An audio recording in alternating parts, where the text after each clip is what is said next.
الحمد لله رب العالمين والعاقبة للمتقين والصلاة والسلام على رسوله الكريم أما بعد فأعوذ بالله من الشيطان الرجيم بسم الله الرحمن الرحيم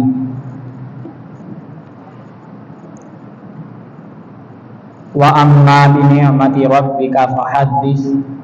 آمنت بالله صدق الله العظيم وصدق رسوله النبي الكريم الأمين إن الله وملائكته يصلون على النبي يا أيها الذين آمنوا صلوا عليه وسلموا تسليما الصلاة والسلام عليك يا سيدي يا رسول الله وعلى آلك وأصحابك يا سيدي يا حبيب الله الصلاة والسلام عليك يا سيدي يا رسول الله وعلى آلك وأصحابك يا سيدي يا نور الله الصلاة والسلام عليك يا سيدي يا خاتم النبيين وعلى آلك وأصحابك يا سيدي يا خاتم المعصومين مولاي صل وسلم دائما أبدا على حبيبك خير الخلق كلهم هو الحبيب الذي ترجى شفاعته لكل هول من الأهوال مقتحم محمد ذكره روح لأنفسنا محمد شكره فرد على الأمم يا رب صل وسلم دائما أبدا على حبيبك خير الخلق كلهم اللہ تبارک و تعالی جل جلالہ وعم نوالہ واعظم شانہ وعظم برہانہ کی حمد و ثنا اور حضور شافع و منشور دستگیر جہاں غم ساری سما سید سرورہ احمد مجتبیٰ جناب محمد مصطفیٰ صلی اللہ علیہ وسلم کی پاک بلند بارگاہ میں ہدیہ درود و سلام کا نذرانہ عرض کرنے کے بعد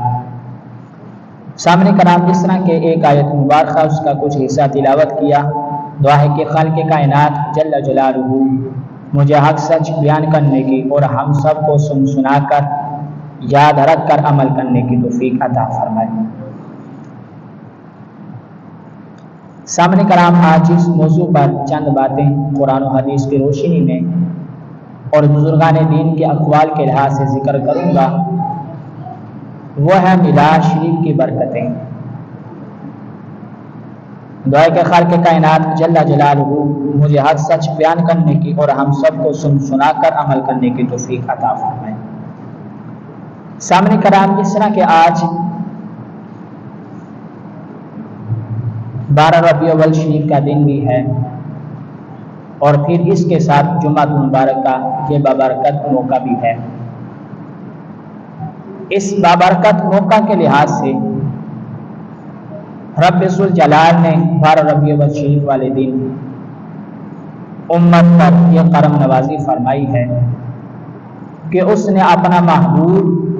ہمیں عطا فرما دیا، اور پھر سرکار علیہ السلام کی آمد پر رب ذوالجلال کا شکر ادا کرنا، چاہے وہ کسی بھی صورت کے اندر ہو جو کہ جائز طریقہ کار ہے۔ مثال کے طور پہ رب ذوالجلال کا شکر ادا کرنے کا طریقہ رب ذوالجلال کا ذکر و ذکر کرنا، چاہے وہ انسان اکیلا بیٹھ کر کرے یا پھر دوست احباب کو جمع کر کر پھر کرے، اور پھر اسی طرح اگر بندہ مومن نبی اکرم نور مجسم شفیع معظم صلی اللہ علیہ وسلم آپ کی آمد کی خوشی کرتا ہے، جو کہ ایک جائز طریقہ ہے کہ محفل میلاد مصطفیٰ صلی اللہ علیہ وسلم کا انعقاد کیا جاتا ہے اور اس پر مال خرچ کیا جاتا ہے، لنگر کا اہتمام کیا جاتا ہے، یہ بھی بالکل جائز عمل ہے۔ اور اس کے مختلف اسی طرح ملتے جلتے کچھ صورتیں ہیں،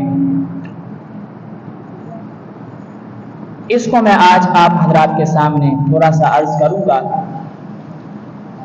رب ذوالجلال نے قرآن مجید قرآن رشید میں ارشاد فرمایا وَأَمَّا بِنِعْمَةِ رَبِّكَ فَحَدِّثْ، اور اپنے رب کی نعمت کا خوب چرچا کرو۔ یعنی کہ جو رب ذوالجلال نے تم کو نعمت عطا فرمائی ہے اس پر رب ذوالجلال کا شکر ادا کرنا۔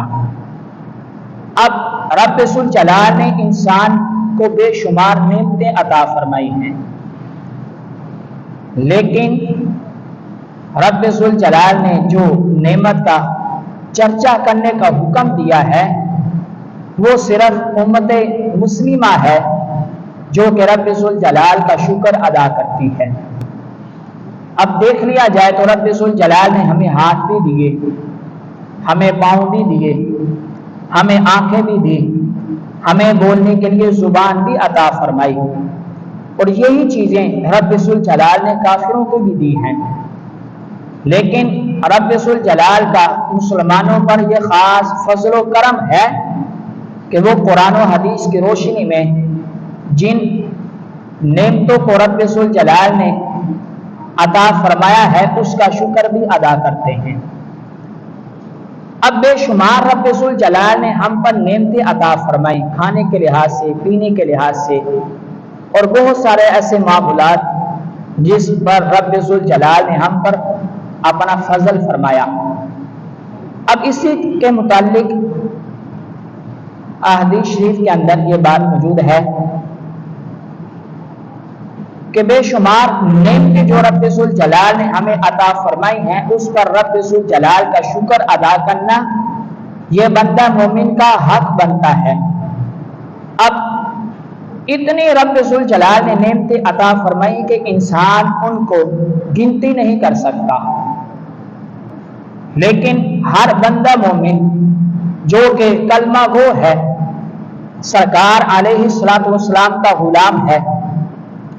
اب تمام نعمتوں کے لحاظ سے اگر ہمیں یہ نعمتیں رب ذوالجلال نے عطا فرمائی ہیں تو پیارے محبوب علیہ الصلوۃ والسلام کی وجہ سے ہمیں عطا فرمائی ہے۔ اب بخاری شریف کے اندر یہ حدیث پاک موجود ہے کہ بے شک نبی کرم نور مجسم شفیع معظم صلی اللہ علیہ وسلم آپ کی تشریف آوری کے لحاظ سے کہ رب ذوالجلال نے مسلمانوں پر بے شمار نعمتیں عطا فرمائی، لیکن رب ذوالجلال کی سب سے بڑی نعمت جو ہے وہ حضرت محمد مصطفیٰ صلی اللہ علیہ وسلم آپ کی ذات ہے۔ اب اسی کے لحاظ سے اب سرکار علیہ الصلوۃ والسلام نعمت ہیں تمام لوگوں کے لیے کہ رب ذوالجلال نے خاص طور پر مسلمانوں پر یہ فضل فرمایا، اپنا کرم فرمایا، لیکن سرکار علیہ الصلوۃ والسلام کے تشریف آوری، سرکار علیہ الصلوۃ والسلام کا اس دنیا میں آنا یہ تو باعث رحمت ہے ہی ہے، لیکن سرکار علیہ الصلوۃ والسلام کے تشریف آوری سے پہلے بھی جو امتیں تھیں وہ سرکار علیہ الصلوۃ والسلام کے وسیلے سے رب ذوالجلال کی بارگاہ میں دعا کیا کرتی تھی، اور جو بھی ان کی جائز حاجت ہوتی رب ذوالجلال ان کی نیک حاجت کو پورا فرما دیا کرتا تھا۔ اب حدیث شریف کے اندر یہ بات موجود ہے، امام جلال الدین سیوطی رحمۃ اللہ تعالی علیہ آپ نے خصائص کبریٰ کے اندر اس بات کو لکھا ہے کہ ابن اساکر نے حضرت قرائب سے روایت کیا کہ حضرت سیدنا عبداللہ بن عباس رضی اللہ عنہما آپ روایت کرتے ہیں کہ رب ذوالجلال نے مسلمانوں پر کس قدر کرم نوازی فرمائی ہے، اور پھر سرکار علیہ الصلوۃ والسلام آپ کے تشریف آوری سے پہلے جو رب ذوالجلال کی بارگاہ میں پہلی امتیں رب کی بارگاہ میں سوال کرتی تھی، رب ذوالجلال کس طرح ان کے سوال کو پورا فرماتا تھا کہ آپ فرماتے کہ ہمیشہ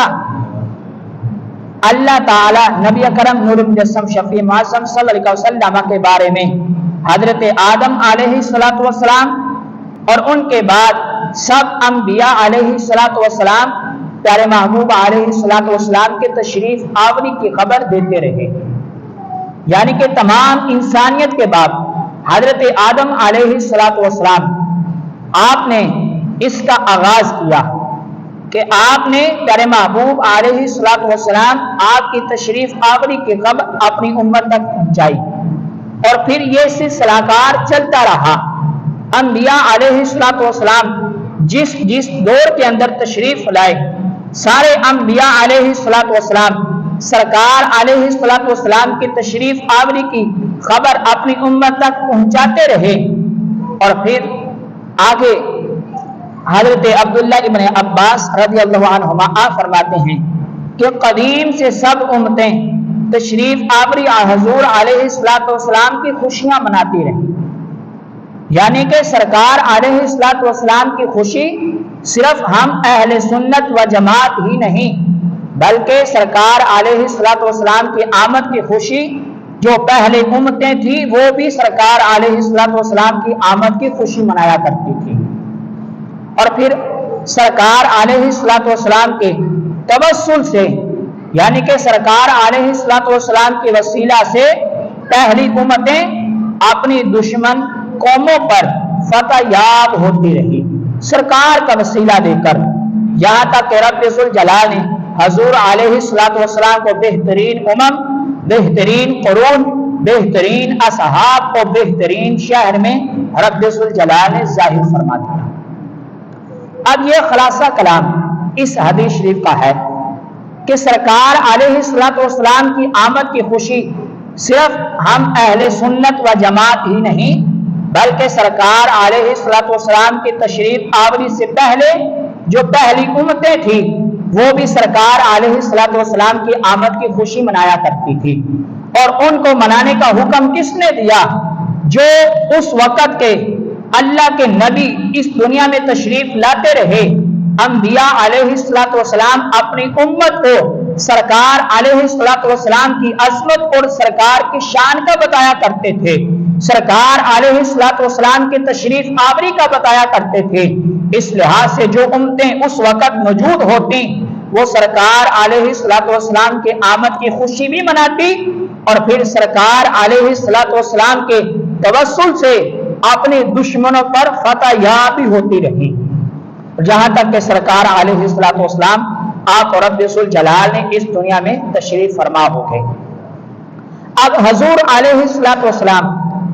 آپ کے تشریف آوری کے لحاظ سے حدیث شریف کے اندر یہ بات موجود ہے تفسیر روح البیان کے اندر کہ میلاد شریف کرنے کے لحاظ سے، حضور علیہ الصلوۃ والسلام کی تعظیم کرنے کے لحاظ سے بہت بڑے امام سیوطی رحمۃ اللہ تعالی علیہ آپ سے اس لحاظ سے سوال کیا گیا کہ سرکار علیہ الصلوۃ والسلام کی آمد کی خوشی میں میلاد شریف سجانا، سرکار علیہ الصلوۃ والسلام کی ولادت شریف کا ذکر کرنا یہ کیسا ہے؟ تو امام سیوطی رحمۃ اللہ تعالی علیہ آپ فرماتے کہ پیارے محبوب علیہ الصلوۃ والسلام کی آمد کی خوشی کرنا، اس پر میلاد شریف سجانا یہ بالکل جائز اور مستحب عمل ہے۔ اور پھر امام ابن جوزی رحمۃ اللہ تعالی علیہ آپ سے بھی اس لحاظ سے سوال کیا گیا میلاد شریف کے لحاظ سے، تو امام ابن جوزی رحمۃ اللہ تعالی علیہ جب آپ سے اس لحاظ سے سوال کیا گیا کہ میلاد سجانا کیسا ہے، اس کا میلاد سجانے والوں کو فائدہ ہوتا ہے یا نہیں ہوتا، تو امام ابن جوزی رحمۃ اللہ تعالی علیہ اب یہ وہ بزرگ ہیں کہ جن کو غیروں نے اپنی کتابوں کے اندر جن اماموں کے اقوال کو ذکر کیا، یعنی کہ ہم اہل سنت و جماعت تو ان عظیم ہستیوں کو ماننے والے ہیں، لیکن غیروں نے بھی ان کی بات کو اپنی کتابوں کے اندر لکھا۔ اور پھر الشمامۃ الانبریاء کے اندر بھی امام ابن جوزی رحمۃ اللہ تعالی علیہ آپ کے مختلف اقوال کو ذکر کیا گیا۔ اب یہاں پر جب امام ابن جوزی رحمۃ اللہ تعالی علیہ آپ سے اس لحاظ سے سوال کیا گیا کہ سرکار علیہ الصلوۃ والسلام آپ کی آمد کی خوشی میں میلاد شریف سجانا اور جو احباب سرکار کی آمد کی خوشی میں میلاد شریف سجاتے ہیں اس پر رب ذوالجلال کیا ان کو انعام عطا فرماتا ہے؟ تو امام ابن جوزی رحمۃ اللہ تعالی علیہ آپ فرماتے کہ جس جگہ پر، جس مقام پر رب ذوالجلال کے پیارے محبوب علیہ الصلوۃ والسلام آپ کی آمد کی خوشی کی جاتی ہے، جہاں پر میلاد سجایا جاتا ہے، قرآن و حدیث کی روشنی میں وہ کام کیے جاتے ہیں جو کہ جائز عمل ہے۔ اب آپ فرماتے کہ جس جگہ پر سرکار کا میلاد سجایا جائے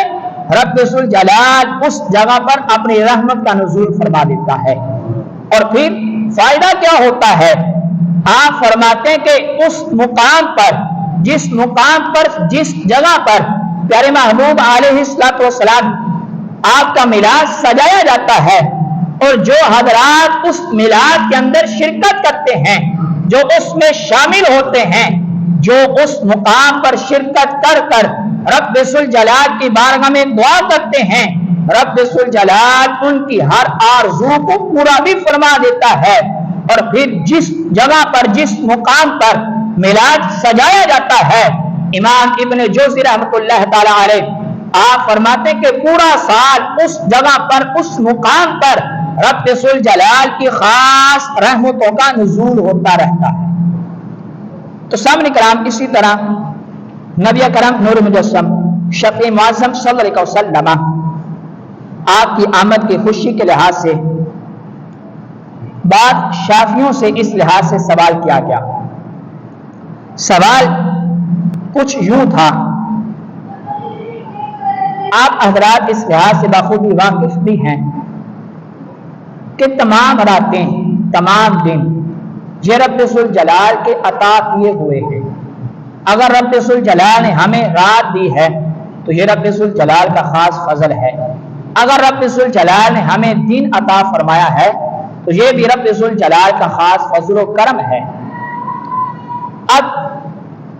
امام شافعی رحمۃ اللہ تعالی علیہ آپ کے بعد شاگردوں سے اس لحاظ سے سوال کیا گیا،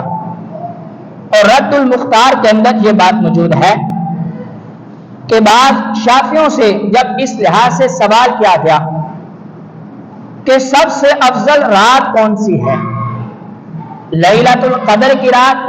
کہ جس میں قرآن مجید قرآن رشید کا نزول ہوا وہ رات افضل ہے، یا پھر جس رات میں میرے اور آپ کے آقا حضرت محمد مصطفیٰ صلی اللہ علیہ وسلم آپ تشریف لائے وہ رات افضل ہے؟ تو انہوں نے اس لحاظ سے جواب دیا کہ جس رات میں نبی کرم نور مجسم شفیع معظم صلی اللہ علیہ وسلم آپ کی ولادت شریف ہوئی وہ رات لیلۃ القدر سے بھی افضل ہے۔ اور پھر انہوں نے مختلف راتوں کا ذکر کیا، جو مقدس راتیں ہیں ان کا ذکر کیا۔ انہوں نے اس لحاظ سے ذکر فرمایا کہ جو رات سب سے افضل ہے وہ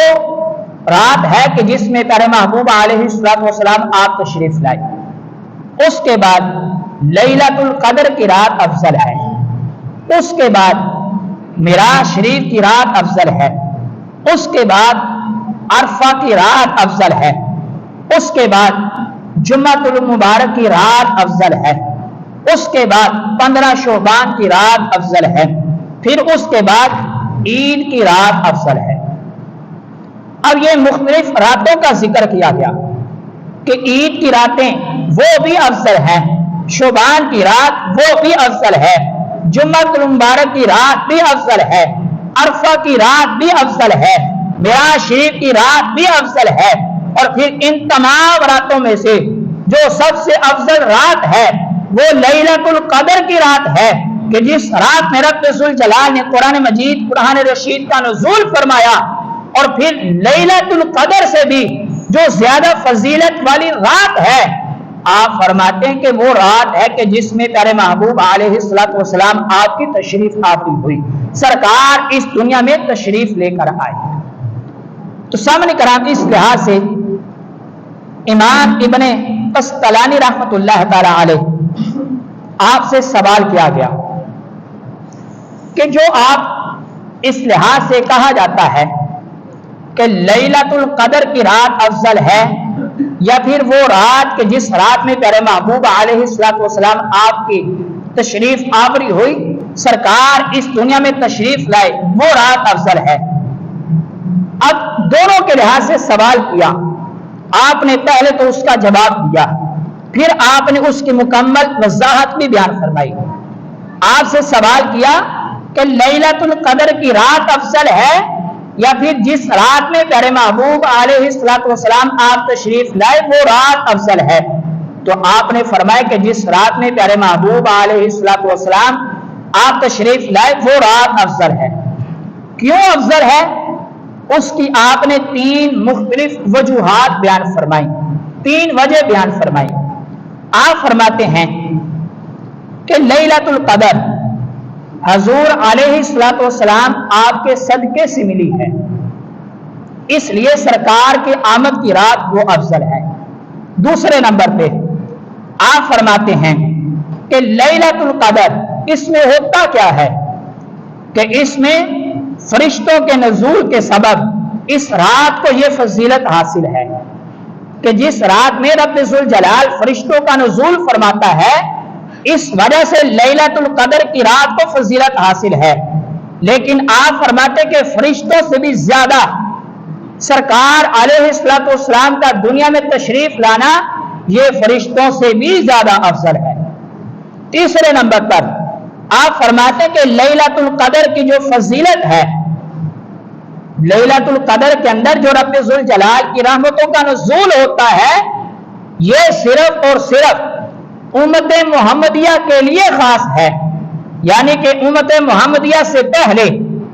اس رات، یہ رات کسی بھی امت کو حاصل نہیں تھی، لیکن اگر امت محمدیہ پر یہ کرم نوازی ہوئی ہے تو سرکار علیہ السلام کی وجہ سے ہوئی ہے۔ آپ نے یہ 3 وجوہات بیان فرمائی۔ آپ فرماتے کہ لیلۃ القدر سے جو رات افضل ہے وہ سرکار علیہ السلام کی آمد کی رات ہے۔ آپ نے 3 وجوہات کا ذکر کر کے آپ نے فرمایا کہ یہ امت محمدیہ پر رب ذوالجلال کا خاص فضل ہے کہ امت محمدیہ کو رب ذوالجلال نے لیلۃ القدر کی رات عطا فرمائی، لیکن سرکار علیہ السلام کی آمد یہ صرف امت محمدیہ کے لیے نہیں بلکہ رب ذوالجلال کے پیارے محبوب علیہ السلام آپ کی تشریف آوری، سرکار اس دنیا میں تشریف لائے تو صرف امت محمدیہ کے لیے نہیں بلکہ سرکار علیہ السلام تمام جہانوں کے لیے رحمت للعالمین بن کر تشریف لائے۔ اس وجہ سے یہ رات کو اتنی زیادہ فضیلت حاصل ہے۔ تو سامنے کرام، نبی کرام نور مجسم شفیع معظم صلی اللہ علیہ وسلم آپ کی تشریف آوری کے لحاظ سے جو ہم اہل سنت و جماعت سرکار کی آمد کی خوشی کرتے ہیں، اور پھر اس لحاظ سے جو سرکار علیہ السلام کی آمد کی خوشی کرنے سے منع کیا جاتا ہے، خوشی کرنے والوں کا تعلق کن کے ساتھ، اور پھر سرکار علیہ السلام کی آمد کی خوشی کرنے سے منع کرنے والے جو حضرات ہیں ان کا تعلق کن کے ساتھ۔ اب اس لحاظ سے یہ بات البدایہ والنہایہ کے اندر یہ بات موجود ہے کہ امام ابن کثیر رحمت اللہ تعالی علیہ آپ سے اس لحاظ سے آپ نے اس بات کو ذکر فرمایا ہے کہ آپ فرماتے ہیں کہ امام سہلی نے بقی بن مخلد حافظ کی تفسیر سے روایت کیا ہے، یعنی کہ مکمل آپ نے اس بات کا ذکر کیا کہ آپ فرماتے ہیں کہ جو آج سرکار علیہ السلام آپ کی آمد کی خوشی کرتا ہے اور پھر سرکار علیہ السلام کی آمد کی خوشی کرنے والے حضرات کو تنگ کیا جاتا ہے، منع کیا جاتا ہے، امام ابن کثیر رحمت اللہ تعالی علیہ آپ نے اتنا طویل عرصہ پہلے ہی اس بات کا جواب دیا۔ آپ فرماتے ہیں کہ رب ذوالجلال نے بے شمار قرآن مجید، قرآن رشید کی آیات کے اندر اس بات کا حکم دیا کہ جب رب ذوالجلال تمہیں کوئی نعمت عطا فرمائے تو اس پر رب ذوالجلال کا شکر ادا کرو، جب رب ذوالجلال تم پر انعام کرے تو اس پر رب ذوالجلال کی بارگاہ میں سجدہ ریز ہو جاؤ، رب کا شکر ادا کرنا۔ مختلف اس طرح کی آیات ملتی ہیں۔ امام ابن کثیر رحمت اللہ تعالی علیہ آپ فرماتے کہ جو سرکار کے میلاد سے منع کرنے والے ہیں اور پھر خوشی کرنے کے لحاظ سے منع کرتے ہیں، آپ فرماتے کہ ان کا تعلق کن کے ساتھ ہے؟ اور پھر جو حضرات سرکار کا آمد کی خوشی کرتے ہیں ان کا تعلق کس کے ساتھ ہے؟ آپ فرماتے کہ 4 موقع ایسے تھے کہ جس موقع پر رب ذوالجلال نے شیطان پر لعنت کی اور شیطان زارو قطار رویا۔ 4 موقع تھے۔ امام ابن کثیر رحمۃ اللہ تعالی علیہ آپ فرماتے کہ جو شیطان رویا یہ صرف کوئی معمولی سا رونا نہیں تھا، بلکہ ایسے رویا کہ جیسے چیخو پکار کی جاتی ہے، اس انداز کے ساتھ رویا، اس انداز کے ساتھ اس نے چیخو پکار کی۔ وہ 4 موقعوں کا آپ نے ذکر فرمایا کہ آپ فرماتے کہ پہلا کہ جب شیطان پر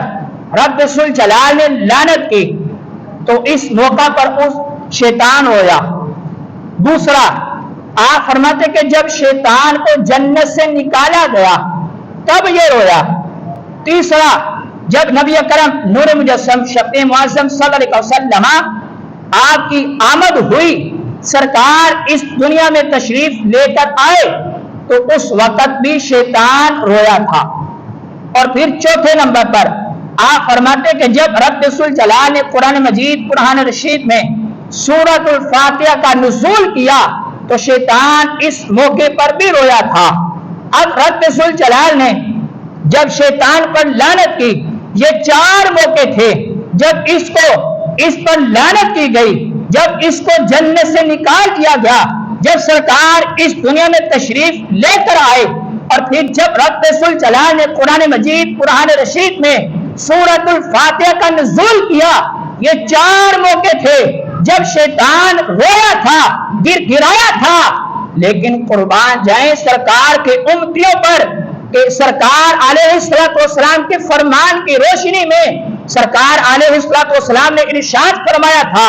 اے صحابہ میرا اس دنیا کے اندر تشریف لے کر آنا بھی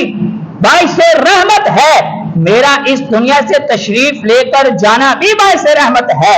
اے اہل سنت و جماعت تجھ کو مبارک ہو کہ جب سرکار تشریف لے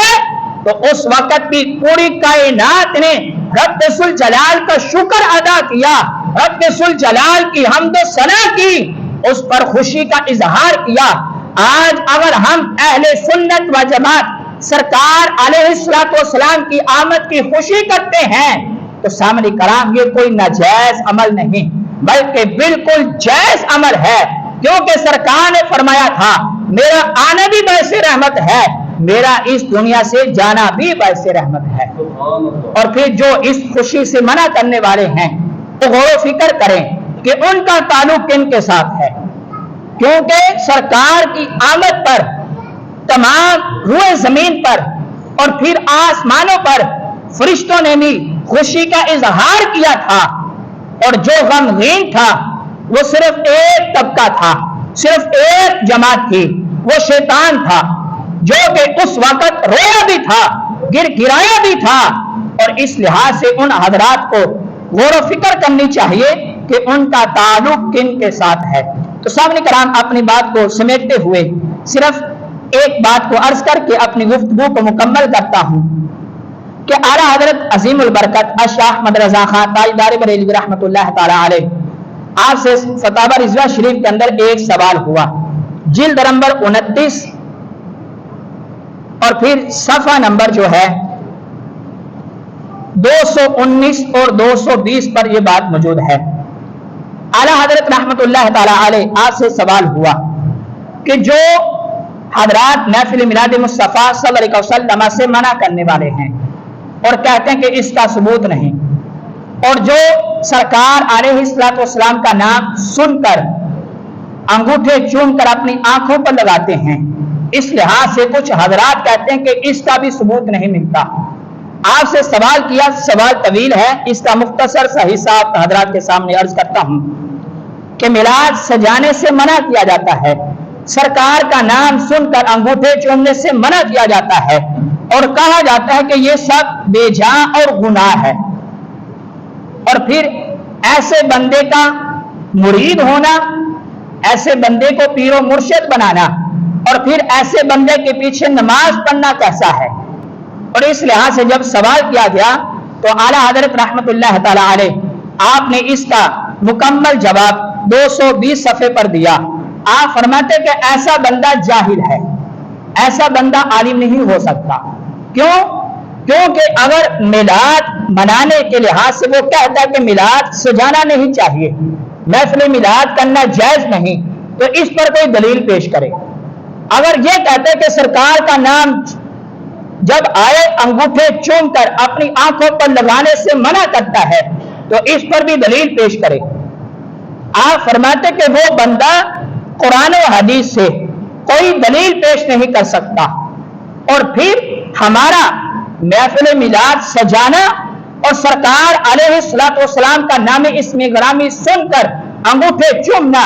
یہ بالکل جائز عمل ہے۔ کیوں؟ کیونکہ نہ رب ذوالجلال نے منع کیا اور نہ ہی اس کام سے سرکار علیہ الصلوۃ والسلام نے منع کیا۔ اور آگے آپ فرماتے کہ ایسے بندے کے پیچھے نماز پڑھنا باطل ہے، اور یہ بندہ جو اس نے یہ بات کہی ہے، یہ بندہ بات کرنے کی وجہ سے گناہ کبیرہ کا مرتکب ہے، کہ اس پر اس کے پاس کوئی دلیل نہیں، لہذا یہ دوسروں کو گناہگار کہنے کی وجہ سے خود گناہگار ہے۔ تو سامنے کرام اس لحاظ سے محفل میلاد مصطفیٰ صلی اللہ علیہ وسلم سجانا بالکل جائز عمل ہے، اور سرکار علیہ الصلوۃ والسلام کا نام سن کر انگوٹھے چومنا، اس پر بھی اعلیٰ حضرت رحمت اللہ تعالی علیہ آپ نے فتاوی رضویہ شریف کے اندر مکمل بحث فرمائی ہے کہ یہ بالکل جائز عمل ہے۔ اور وہ ہمارا رسالہ اقامت القیامہ اور پھر منیر العین کے اندر اس بات کو پڑھ لے تاکہ وہ اس لحاظ سے آگاہ ہو جائے، اس کو خبر ہو جائے کہ اس پر بے شمار دلائل ہیں۔ محفل میلاد مصطفیٰ صلی اللہ علیہ وسلم سجانے پر، سرکار علیہ الصلوۃ والسلام کا نام چوم کر انگوٹھے لگانے پر اعلیٰ حضرت رحمت اللہ تعالی علیہ آپ نے فتاوی رضویہ شریف کے اندر بے شمار دلائل ذکر کیے ہیں۔ دعا کہ خالق کائنات جل جلالہ جو کچھ سنایا ہمیں یاد رکھ کر عمل کرنے کی توفیق عطا فرمائے۔ آمین۔ وآخر دعوانا الحمد للہ رب العالمین۔